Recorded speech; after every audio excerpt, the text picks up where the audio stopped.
Assalamualaikum warahmatullahi wabarakatuh. Welcome back my channel 3D Kick Modeling guys. Balik lagi dengan saya Andre Sikumbang. Oke, pertemuan video kali ini saya membagikan tutorial bagaimana cara membuat kue ulang tahun tema LOL Surprise. Siapa yang nggak kenal dengan LOL Surprise? Teman-teman semua pada tahu lah ya karakter LOL Surprise itu apa. Biar nggak penasaran, langsung saja ke videonya. Ke TKP, tempat kejadian video. Sebelum lanjutin video ini, jangan lupa subscribe guys, karena subscribe itu gratis. Dan jangan lupa bunyikan lonceng notifikasinya guys, karena ada update video setiap minggu. Selamat menonton! Oke teman-teman, pertama-tama siapkan fondant berwarna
coba ya teman-teman. See you, bye-bye.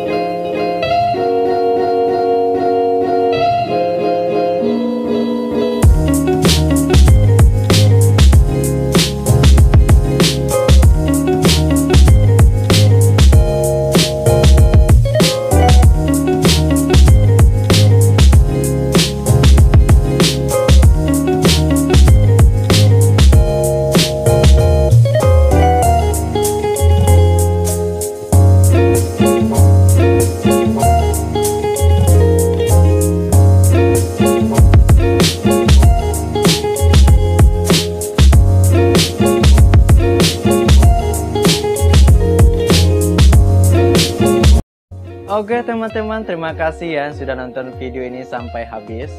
Semoga video tutorial ini bermanfaat bagi teman-teman semua ya, dan memberikan inspirasi buat teman-teman semua.